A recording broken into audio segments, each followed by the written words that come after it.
Hi, welcome to Barry Does, my cooking program. Today we are going to do roast chicken. Lots of little things to remember to do, but first let's get the tools that we need. We need a sharp fillet knife, a big flat knife for smashing out our garlic. We need some butter, olive oil, and of course we're going to need a baster. First thing to do, pick out a chicken, basically a 5-pound chicken. If you like the liver, if you like the heart, and you want to cook it in the same area, you can do it. I usually take it out. Best thing to do is be sure you have everything patted dry first before you do anything. The herbs we're going to use today are basically going to be rosemary, garlic, onion powder, garlic powder, Lowry seasoned salt, and I like to use a little bit of Montreal steak plus garlic rubbed in the breast. I'll show you how to rub the breast down. Number 1, olive oil on the skin. Once everything is dried and patted down, put some olive oil on your breast. Put some olive oil on the bottom part of the chicken. Make sure it's pretty well worked in so that it's pretty well gleaming. Olive oil, make sure that your chicken is going to seal and sear correctly. I'll put a little more back on his back section. You really don't need that much olive oil, just to the point where it's glistening and it soaks up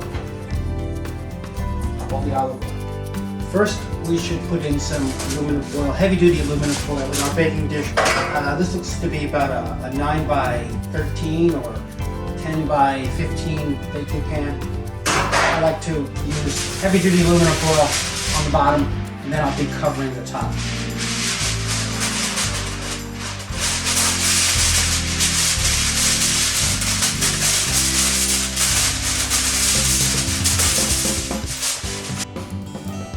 An interesting note is you want to roast your chicken on a little platform because you want the juices to go into the pan. We're going to use the pan later in the next episode when we do chicken soup. But we save all the drippings, very important. Step 1, onion powder, garlic powder on the back side. Back side's the one that's not going to get any exposure, direct exposure to the heat. I do it just to give it a little flavor. Same thing with the garlic powder. Just a little bit. And then I put on my Lowry's, which I find is very important to my chicken at least. You kind of tap it on. Easiest way to get a nice even dose, not too heavy, just a little bit all around. Let's get our garlic ready. Love to smash it. Best thing to do for garlic, you want to have garlic that is aromatic and that really imparts a lot of flavor to your meat. Crush it like this. It's easy. The skin comes right off once it's crushed.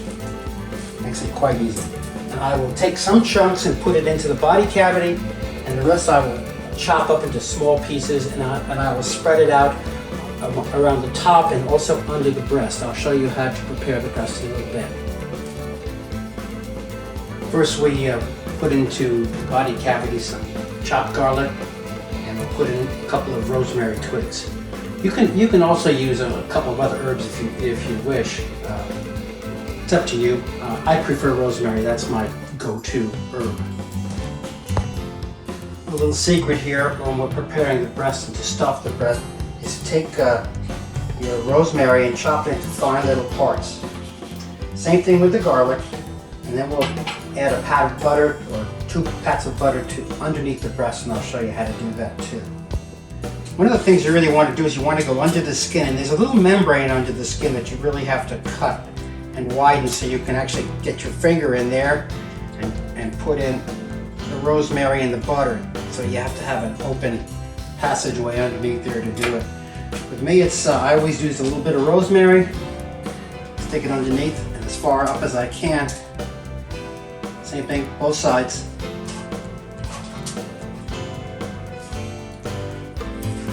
And then I'm gonna get some butter. I'll bring this over here. warm day, so the butter's pretty pliable. I'll take the butter and I'll shove that all the way as far back as I can. Put in some garlic, and then repeat the process twice. So it goes rosemary, butter, garlic, a little more rosemary, butter, and garlic. This way, the breast stays moist. Quite important. Keep that breast moist. Whatever garlic you have left over, or whatever little pieces of rosemary you may have, you want to put it on top. And we'll put down a little bit of Lawry's and a little bit of Montreal steak seasoning, and we need to start our oven. One of the big secrets about cooking a roast chicken is you start very hot. In this case, I'm going to bring it up to 450 degrees before I even put the chicken in. A little bit of Lawry's salt on top. Tap it out where you have control over it. Same thing goes for the Montreal steak seasoning. Right here, tap it out, and then you can rub it in a little bit. If you have olive oil on the outside, it's going to stick to begin with. Rubbing it in with a flat butter knife kind of keeps it together. Now I'm waiting for the oven to heat up the temperature, 450. You may ask why. We really want to sear the whole skin. We want everything to have a crust on it so that it holds all the moisture and juices inside. It doesn't let it go out. Okay, we've reached temperature, 450 degrees. I'm going to put the chicken in the oven and cook it for 30 minutes, then I'll change the temperature. We don't need to worry about basting for at least an hour and a half. Total cook time, generally 2 1/4 to 2.5 hours for a well-done chicken. We're at an hour right now in our cooking time. And I need to check the chicken and then start basting. It's already gotten a nice brown color. Lovely sizzling sound. Really important to baste every 30 minutes if you can. What you really want is to keep this skin nice and crisp without burning it. We are looking good. Remember, you want to save all of these juices for later when you're cooking up your chicken soup, because all of these juices are packed with flavor. So I'll do a baste, and I'll baste every 30 minutes now. Since we're at 2 hours, I would imagine that at about 2.5 hours we're done. Put it back in. Check it again. We're about 2 hours, 45 minutes for the cook on the chicken. If you wanted to do any roasted vegetables, I would put them in after the first hour. But we're ready to go right now, and we'll check it out. And now you can see what I mean by whether the chicken is moist or not.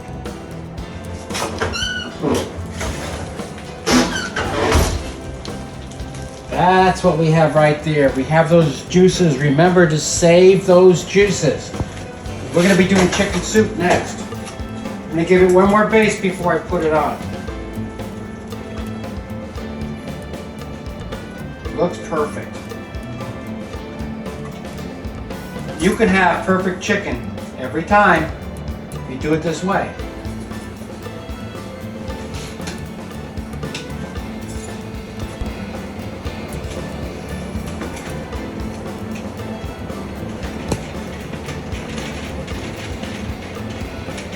Let everything drain out.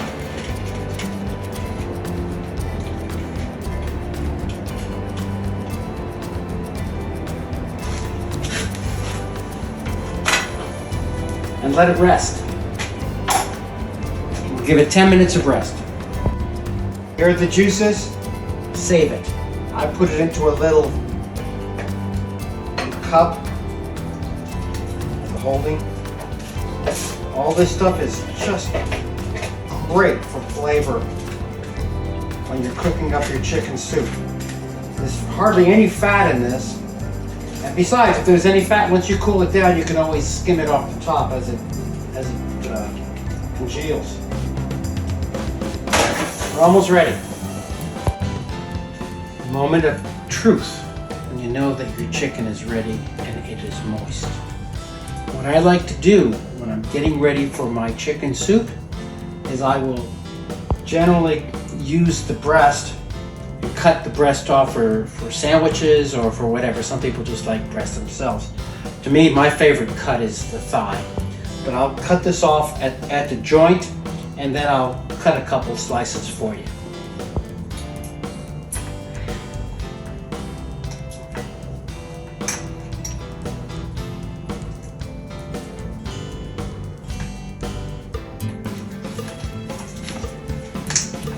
You can see already all the juice that's starting to come off. See that?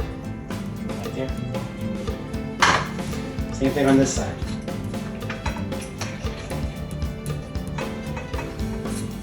Gotta catch it at the joint. Easiest way.